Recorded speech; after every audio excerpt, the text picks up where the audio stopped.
జై వీరభద్ర పలుకుందిన నమో నమో. ఇప్పుడు సోషల్ మీడియాలో చిలుకలూరి బాలాజీ దేవాలయం అర్చకుని చూడండి ఎట్లా బెదిరించినాడు.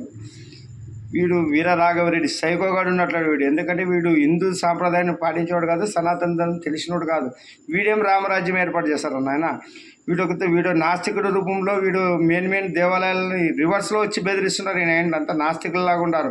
వీళ్ళ మీద కఠిన చర్యలు కంపల్సరీ ఉంటాయి. మా నాయన ఏదో ఒక రూపంలో శిక్షలు వేస్తాడు. ఈ వ్యవస్థలు లేకుండా మా నాయన వదుడు వీరభద్రుడు జాగ్రత్తన.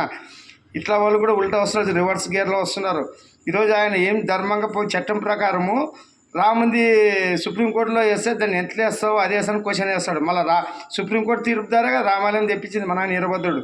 అర్థం చేసుకోవాలా, చట్టాలు గౌరవించాలా. చట్టాలను అమలు పరిచేవాళ్ళు నాయకులు సరిగ్గా లేనప్పుడు ఇబ్బందులు వస్తావు. కానీ లేదంటే సుప్రీంకోర్టు ద్వారా కానీ రాజ్యాంగంలో సవరణ చేస్తే అన్ని వ్యవస్థలు బాగుపడతాయి.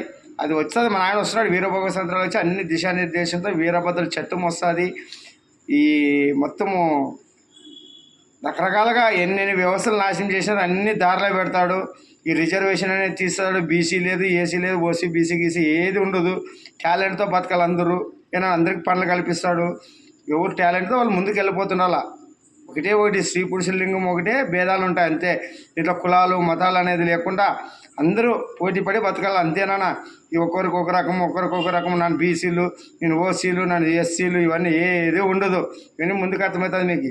రాబోయే రోజులని మంచి రోజులు ఉంటాయి. వీనికి మాత్రం శిక్ష కంపల్సరీ ఉంటుంది. వీడు హిందూ ముసుగేసుకొని ఉన్న నాస్తికుడు. వీడు అర్చకుని ఎట్లా బెదిరిస్తున్నాడు చూడండి. ఏం చెప్పాలి చెప్పు. నువ్వు నిజంగా హిందూ ధర్మాన్ని కాపాడవైతే 15 నిమిషాల్లో హిందువులు ఉచ్చుకోతుకోసారనేది అశ్రద్ధంతో పోయి మాట్లాడాడు పోయి. ఏరా నాన్న ఇక్కడ పేరి నరేష్ గాడు అయ్యప్ప స్వామిని తిట్టినప్పుడు వాళ్ళతో పోయి మాట్లాడు. రజల్ రాజేష్ సరస్వతి గురించి దేవి గురించి మాట్లాడినప్పుడు వాళ్ళతో పోయి మాట్లాడరా. ఈయన ధర్మాన్ని కాపాడేది వీళ్ళని అర్చకులతో ఏం రానాయన పని నీకు. పాపం ఉండి కూడా లేకుండా వాళ్ళు దేవాలయం పూజలు చేస్తున్నారు. రికార్డ్ బ్రేక్ అది చిలకలూరి బాలాజీ దేవాలయం అంటే. మీకు దగ్గరకు వచ్చిందిరా. ఒక్కొక్క స్టైల్లో వస్తున్నారు రివర్స్లో.